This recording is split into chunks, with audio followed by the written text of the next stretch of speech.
It was only 10:30, and it was already a crap-tastic day. Megan Vandemeer stared at the airplane on the tarmac. What the hell was she doing? The Alaska Airlines flight was taking off in 20 minutes, and she was actually going to be on it.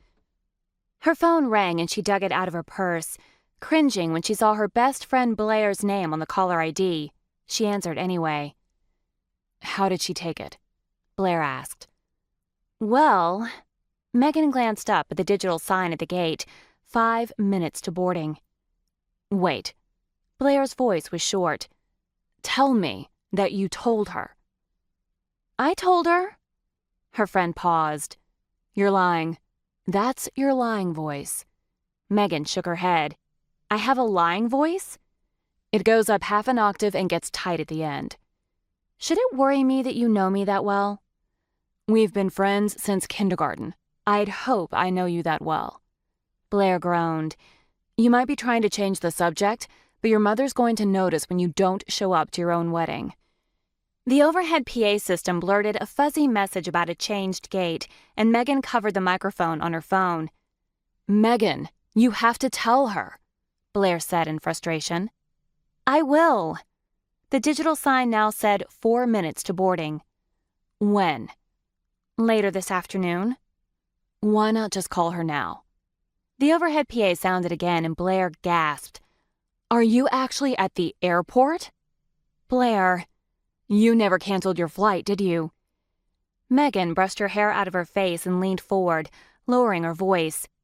"Honestly, Blair, I forgot." "Lie."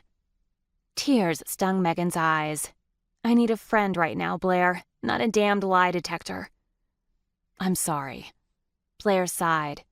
"You're right. Trust me, I understand why you've stalled.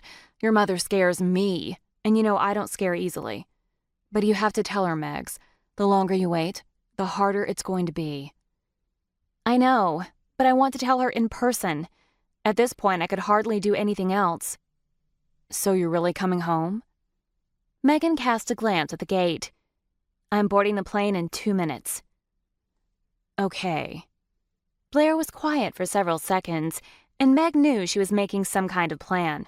Blair was the one person you could count on in a crisis. If there was ever a zombie apocalypse, her best chance of survival was to stick by Blair's side. "You're going to need to escape tonight. Maybe you, me, and Libby can go out." Megan swallowed the lump in her throat. "Thank you." "What are best friends for? Call me when the deed is done, although I suspect I'll hear the yelling all the way downtown. If you need to stay at my place, I have a spare bed for you." "What about Neil?" "He's on a 3-day business trip and won't be home until Friday. But even so, he doesn't like to spend weeknights together." "But you're getting married in 3 months. Aren't you going to be living together?" "Of course," she said, sounding defensive. "We'll work it out when we need to." "I don't get it," Megan muttered, shaking her head. "Says the woman boarding a plane to fly to her wedding even though she broke up with her fiancé 5 weeks ago." 6. "Sadly, that makes it worse.